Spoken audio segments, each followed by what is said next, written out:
daawadayaal halkaad naga daawanaysaa waa studio Royal 24 ee bariga Saudi Arabia.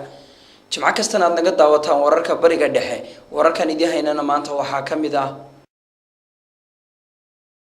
heshiis saddex geesood oo ay wada saxiixdeen maamulka Israa'iil, Falastiin iyo Urdun ayaa lagu wadaa in lagu dhiso mashruuc ballaaran oo biyo looga soo qaadayo badda cas.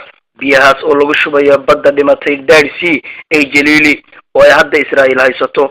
badda dhimatay ayaa kamid ah dhulka Falastiin oo ay Israa'iil la wareegtay, waxaana heshiiskan si weyn u cambaarayay shacabka reer Falastiin oo ku dhaliilay maamulkooda inuu wax ka saxiixo heshiiskan.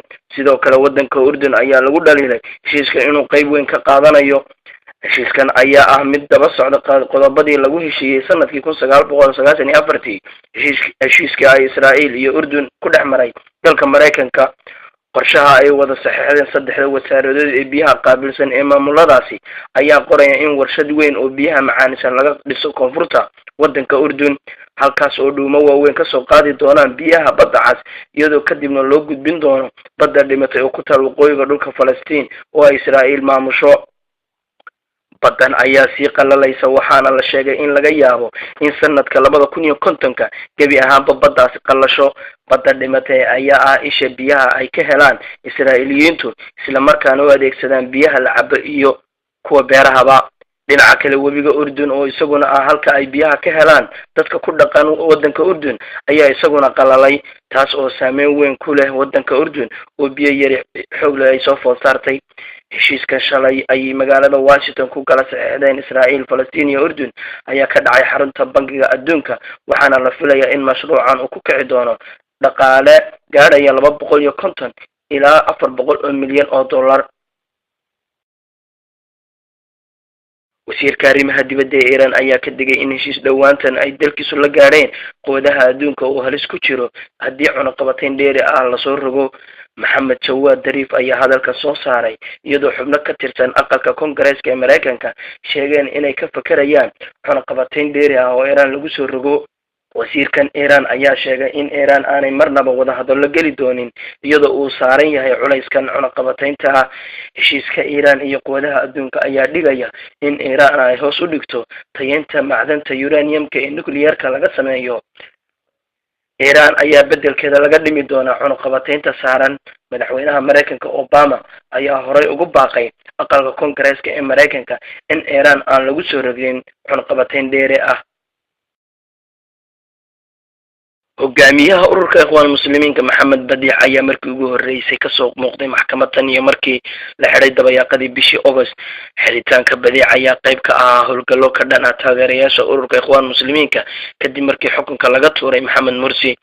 Badiic ayaa maxkamadda lala soo taagay 14 ka mid ah mas'uuliyiinta ururka Ikhwaan Muslimiinka, waxaa lagu eedeynayaa inay dadka kiciyeen oo rabshadana sababeen. Badiic ayaa beeniyay eedeymahaas, waxa uuna weydiiyay sababta aan loo baarin dilka wiilkiisa iyo gubidda xafiiska ururka Ikhwaan Muslimiinka. arrintan ayaa imaanaysa iyadoo taageerayaasha Ikhwaan Muslimiinka ay si wadaan dibadbaxayaasha lagu taageeraya Maxamed Mursi. booliiska ayaa horaantii wiigan galay jaamacadda Azhar si ay u kala diraan arday halkaas ku dibadbaxaysay.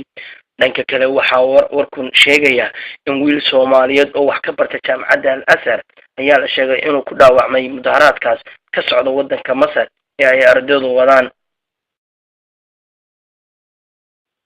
warar caafimaad oo ka baxsan wararka bariga dhexe. cilmi baaris lagu ogaaday dadka Khuuriya inay halis ugu jiraan cudurka ku dhaca wadnaha. kooxo culimo ah oo ku takhasusay caafimaadka bulshada ayaa cilmi baaris ay sameeyeen dhawaan ku sheegay in dadka Khuuriya xilliyada ay ku jiraan hurdada ay soo wajahaan xanuun badan oo dhanka wadnaha. cilmi baaristan oo lagu qoray wargeyska ka faalooda arrimaha caafimaadka ee lagu magacaabo International Journal of Cardiology ayaa waxaa lagu qoray in khatarta ay sababto quuradu ay wax badan ka sii badan tahay sidii lagu qiyaasayay. dad ka badan 3 milyan oo ruux ayaa la sheegay inay qabaan cudurka lagu magacaabo quurada, kuwaasoo qiyaastii noqonaysa 4 ruuxba hal ruux ayaa qaba. dhaqaatiirtan ayaa sheegay in dadka Khuuriya marka ay hurdada ku dhex jiraan uu dabco dhuumaha ay ka neefsadaan, waxaana ay sheegeen inay dhici karto marka dambe in wadnuhuba istaago.